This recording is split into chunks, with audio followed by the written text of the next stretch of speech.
Hi. Yes, you. The one who just stopped on my page? Come on in close, I want to ask you a question. If I told you that I had something that is worthwhile, encouraging, astounding, helpful, hopeful, enlightening, and nothing short of thrilling, would you be interested? Well, I'm going to let you be the judge. But first allow me to introduce myself. I'm author Darren Boulay, and the main goal that I have whenever I write is to reach down into that deepest part of my audience, that place where the truest meaning and purposeful living might be found. I've written a novel entitled Painting to Eternity. I invite you to challenge everything you've come to know and understand as I dive into this epic journey. It certainly is not for the faint of heart. The many twists, turns, and topics will certainly be pulling on every emotional lever. My hope is that the main character of the story truly touches your heart. I know she did mine, both in real life and in the book. For this is Little Mama, the woman whose artistic talents and love knew no bounds. My mother, the most talented, amazing person I ever had the privilege to meet. Please, settle in and allow me to show you just what I mean.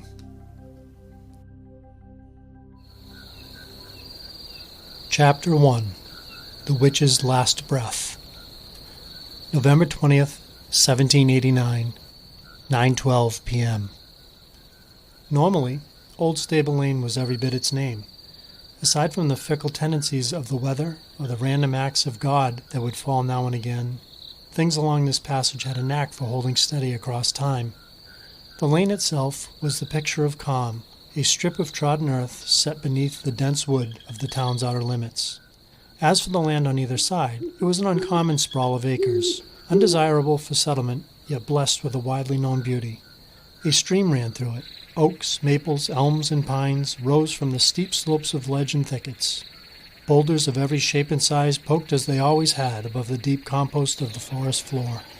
Everything here was part of an unchanging theater, constantly ordered and predictable, right down to the slow crawl of the passing seasons. It was a place of peace, a haven for the natural to unfold as it would. Despite the abundance of outdoor appeal, it was an area largely avoided by those living in and around this seaside New England town. While the rugged isolation was somewhat to blame, there was a far more likely culprit, a dark presence that many knew had made this neck of the woods her haunt. Until now, she had gone about her business with nary a bother, for conventional wisdom had kept the townsfolk well away from her shadowy hold. However, this particular pass of the moon was hardly the thing of convention. Trouble, the kind Hester had been so fortunate to avoid in the seclusion of Old Stable Lane, was beginning to organize and take breath. 37 souls were already here, advancing up the path like a many-legged beast. Instead of the usual stillness and soft background hums presiding, hostile threats were liberal against the trunks of the surrounding hollows. The peace was gone. The cricket fiddles were gone. The white drone of the nearby stream was gone. Even the horned owl was no longer hooting from its high lookout. In their place, an ominous fear of shouts and clanging weaponry was at play. The fear which so long had been the shawl of the people was now hers to bear. Determined resolve was deeply set, made evident by a distinct phrase which kept swirling aloft like an umbrella of fire. "Kill the witch! Kill the witch!" they howled, making it perfectly clear what was on the mind of all. Hate was on the mind, and the mob, the many-legged beast, was on the prowl because of it. The witch, as they called her, would not be escaping punishment again. Of that they were sure. The echoing cries were too filled with scathing anger. This was the night the people would be doing what they had waited so long to do. This was the night where the witch would gag on her own terrible medicine. The shouts of hate sailed through the last stands of trees and bombed the darkened house like preemptive strikes. The angry throng spilled into the clearing, setting into motion a scurrying of cocks, swine, and low-lying creatures of the night. Even with the blanket of darkness laid across the scene, a pervasive squalor was in the midst, if not by sight, then certainly by smell. This was a place defiled, a carved niche of wickedness. Constable Thomas Dyer separated himself from the mob's huddled masses and relocated to the front stairs of the clearing's lone dwelling. Knowing that his voice would not carry over the excited cries of his townsfolk, he lifted his pistol and fired a shot into the air. The effects were immediate, stifling the noise to a soft-spoken murmur. My friends and neighbors, we all know why we're here. "To kill the witch!" someone yelled. In an effort to keep the lead, the constable quickly climbed to the head of the stairs. Justice is what we are seeking, and it must be achieved with all due respect to the law. Hester shall be given a fair chance to have her say. Though reluctant to agree, the crowd managed to hold a fairly steady line. Dyer reached up to the brass door knocker and pounded a heavy triple rap. All eyes fell nervously on the latch, but seconds piled without a stir. Giving it another try, he worked the knocker even harder. We know you hear us. Now come out before we are driven to force. Once again the door remained still for a generous period. Very well, Miss Bauer. You have been forewarned. The constable descended the stairs and went into the ranks of the assembled horde. Without hesitation, he selected 4 able men to come forward. Each was given personal instructions before the constable turned to address those gathered. I have chosen these men because they are known to be good and reasonable. They, and only they, are to enter the house. Everyone else, please hold your places. Stepping aside, he indicated for them to pass. The largest member of the foursome slammed his shoulder into the door, splintering the latch. The crowd watched with heightened interest as the men were swallowed by the house. A minute passed, then another. Restlessness began to prod whispers. A few people inched noticeably closer, their hands clenched readily on their weapons. They were growing thirstier for the alleged doer of evil. Just as Dyer was about to suggest a second search party, a woman's muffled shriek craned necks toward the open doorway. It was the voice everyone had come to hear. In a wild commotion, the occupants of the structure thrashed through the entrance out onto the landing. Constable Dyer conducted the men down the stairs and had them bind their fitful captive to a support post in the stable that stood alongside the house.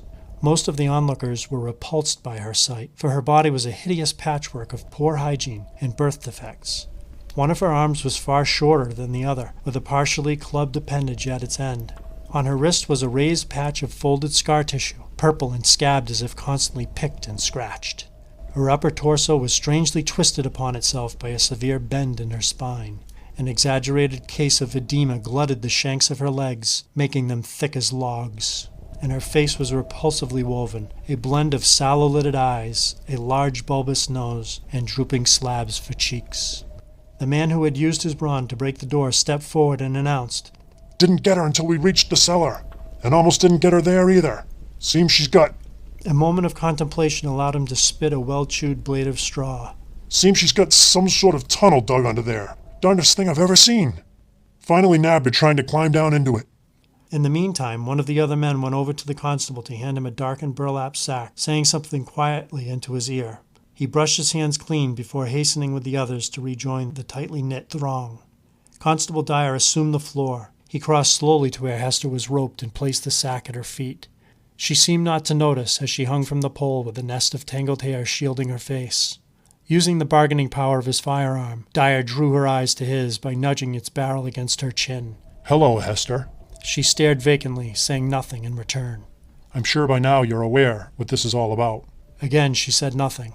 The constable clasped his hands behind his back and began a dramatic walk around the stable's packed dirt floor. Let me fill you in case you don't. We, the people of Fairhaven, charge you, Hester Bauer, of 2 Old Stable Lane, with the theft of Mr. Matthew Hopkins' goat. How do you choose to defend yourself? Her eyes narrowed. After a lengthy pause, she muttered, Wasn't me. Much of the crowd looked to Matthew Hopkins for a reaction. He was surprisingly placid, although the grip on his pitchfork seemed to tighten. The constable continued with his slow, intimidating stroll. You sure about that? I ain't done it. Well, isn't that interesting? Dyer leaned down to yank the drawstring on the burlap sack. How do you explain this? He asked, reaching in and pulling forth an object that drove a fiery wrath through the onlookers. It was a head. A goat's head. Carefully taking a grasp of its horn, he swung it before her face.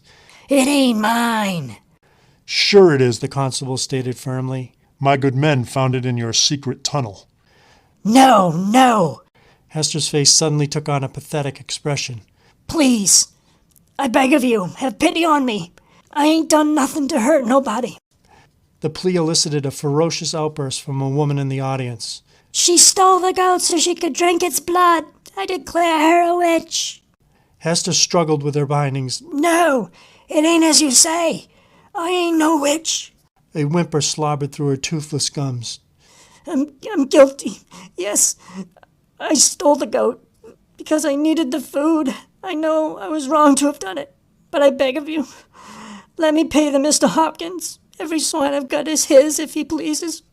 Dyer strode across the floor to address her directly. Hester Bauer, you are found guilty of the theft and murder of Matthew Hopkins' goat by your own admission.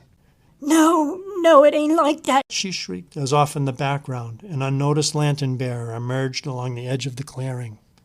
A rock suddenly armed the hand of a fanatic in the clan. With a great heave, he fired it through a leaded glass window on the side of the house, which brought it to an explosive and shattering end. Another woman grabbed a stone and set into motion a tragic chain of events. She closed to where Hester was tethered to narrow her aim. With malicious intent, she reared back and let fly. The projectile connected at the temple, snapping the thief's head backward. Seeing this as wonderfully just, many others followed with their own vicious assaults. Before long, Hester was hanging limply from her post, welted, dazed and bleeding. The brutal attack was derailed when the lantern-holding stranger stormed into view. Saying not a word, he strode past the constable and went to the victim. His hand gently stroked her hair, causing disgust to spout from every direction. He spun on his heel while staring from face to face. After touching every person with his eyes, he asked, "What in heaven's name is going on here?" Dyer moved forward. Pride swooped down and wrapped his back like a heavy dark cape. The question we'd like to ask is, who are you to come and interrupt justice? The man removed a small flask from his coat pocket and tipped refreshing water to the woman's bloodied lips. "My name is Benjamin Potter, Reverend Benjamin Potter." A murmur spread amongst the people at this newest bit of information. Constable Dyer was not going to relinquish his authority to a stranger with an unproven title. He stepped before the Reverend in an imposing fashion. Potter, He stated coldly. can't say I've heard the likes of your name. "Because I'm new to these parts," Potter replied, framing his words with humility. "Haven't been in town but a week." Well, at the risk of sounding irreverent, who are you to resist my handling of this situation? Potter's face solidified. "My friend, my intention is not against you. No? Then why don't you tell us what it is? To fulfill the will of God." Dyer holstered his pistol, peering questioningly. He sidled up to Hester and tapped her with his boot.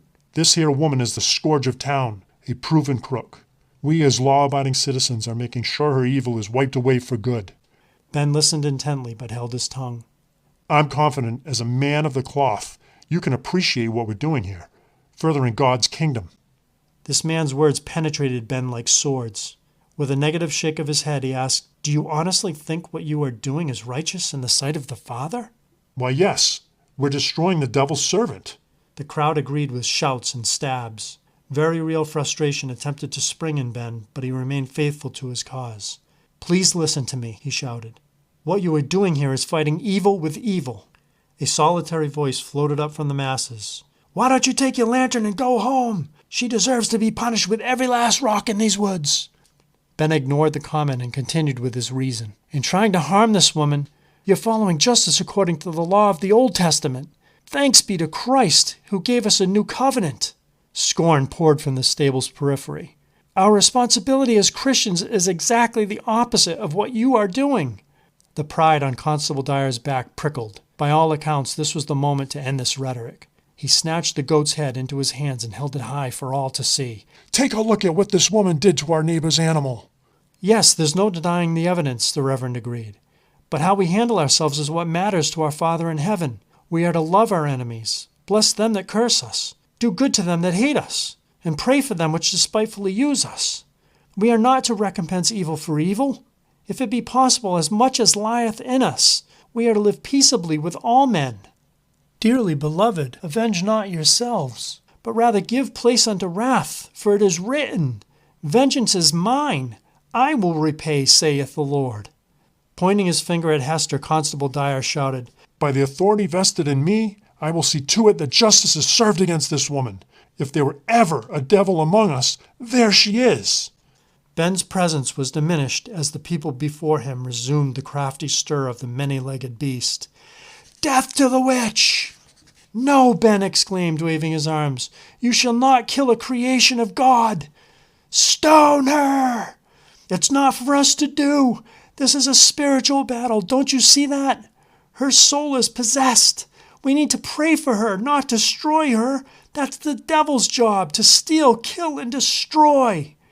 Let's annihilate her and get this over with, a man shouted, taking up a fist-sized rock.